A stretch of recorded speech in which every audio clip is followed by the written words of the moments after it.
My channel. আমি শুভদীপ, তোমাদের হচ্ছে মেগা শুভ অফিসিয়াল চ্যানেলটা আমার ওই 100 সাবস্ক্রাইব কমপ্লিট করে গেছে। তোমরা ভালোবাসা দিয়েছি বলে কমপ্লিট হয়ে গেছে। থ্যাংক ইউ সবার জন্য, থ্যাংক ইউ সাবস্ক্রাইব ভালোবাসা দেওয়ার জন্য, সাবস্ক্রাইব করার জন্য।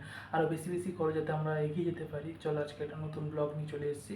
ভিডিওটা মানে বাইক কেনা 2-3 দিন আগে ভিডিওর ইন্ট্রোটা দিচ্ছি দেরি করে, আর ভিডিওটা আসতে অনেক দেরি হয়ে গেলো। চলো তোমরা দেখতে থাকো বাইকটা কীভাবে কিনেছি। আমরা দুটো বাইক কিনেছি, আমার একটা এবং আমার দাদার কাজের জন্য কেনা হয়েছে বাইক দুটো।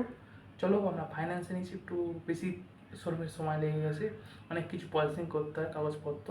চলো দেখে নাও কী খরচা পড়েছে। এটা হলো ঠাকুরপুকুর 3A বাস স্ট্যান্ড। এখান থেকে আমরা গেছিলাম, মানে অটো থেকে নেমে আমরা গেছিলাম এখান থেকে বাজাজ শোরুমে। তার আগের দিন আমরা এখান থেকে অনেক মানে 4খানা শোরুম আছে এখানে। এক হচ্ছে বাজাজ, টিভিএস, আর অপোজিটে রয়েছে হিরো এবং হন্ডার শোরুম।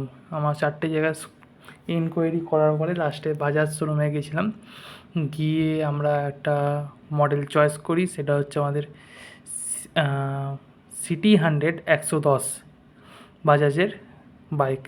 মাইলেজ ভালো, কাজের জন্য নাম আছে যেহেতু, ওই জন্য এখানে প্রসেসিং চলছে। বাবা বসেছিলো ওখানে, দাদা বসেছিলো। প্রসেসিং হয়ে যাওয়ার পরে কিছুক্ষণ পরে বৃষ্টি হচ্ছিলো, তাই আনতে দেরি হচ্ছিলো বাইকটা। ওখানে পাশে রেডি করছিলো বাইকটা। আমাদের প্রসেসিং হয়ে যাওয়ার পরে প্রসেসিংয়ে মানে ক্যাশে আপনারা যদি নিতে চান, এখানে বাইক চলে এসেছিলো। ক্যাশে যদি নিতে চান বাইকটার প্রাইস পড়ে 86,000 টাকা মতো, আর আমরা ফাইন্যান্সে নিয়েছিলাম, তাই জন্য পড়েছিল ডাউন পেমেন্ট 11,000 টাকা মতো, আর বাদ বাকি ইএমআই হয়ে গেছে।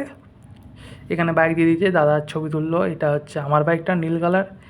এই বাইকটা আমার বাইকটা হয়েছিল আগের দিন, এটা রাতেরবেলা যখন নামাচ্ছে তখনের ভিডিও এটা।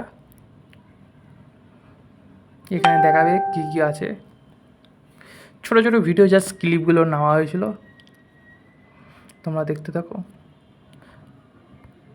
তারপরের দিন সকালবেলা বউকে আমার বাইকটা দেখাতে নিয়ে গেছিলাম। বউ দেখে এমন রিয়াকশান দিয়েছে, মানে তোমার ভিডিওটা শ্যুট করা হয়নি।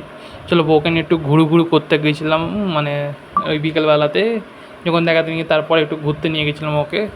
কারণ হচ্ছে না নিয়ে গেলে তো মানে আমার কী বলবো, আর কিছু বলার নেই। তাই একটু ঘুরতে গেছিলাম নেপালগঞ্জের সাইডে। তোমরা যদি চেনো নেপালগঞ্জ, যারা কবরডাঙ্গায় থাকো তারা চেনো অবশ্য নেপালগঞ্জটা কোন সাইডে, ওই সাইডে নিয়ে গেছিলাম। কারণ হচ্ছে নাম্বার প্লেট আসতে 10 দিন সময় লাগবে, তাই ওই সাইডে গেছি। পুলিশ থাকে না ওখানে, ধরার চান্স নেই, খুব কমই ধরার চান্স। চলো আজকের ভিডিও ছিল এইটুকু। চলো তোমরা দেখো কেমন হচ্ছে বলো, সাবস্ক্রাইব করো, আর নতুন ব্লগ আসবে আবার কিছুদিন পরে। চলো দেখতে থাকো, বেশি বেশি করে সাবস্ক্রাইব করো। তোমরা সাপোর্ট না করলে কী হবে। চলো টাটা, বাই বাই, আজকে এইটুকু ছিল।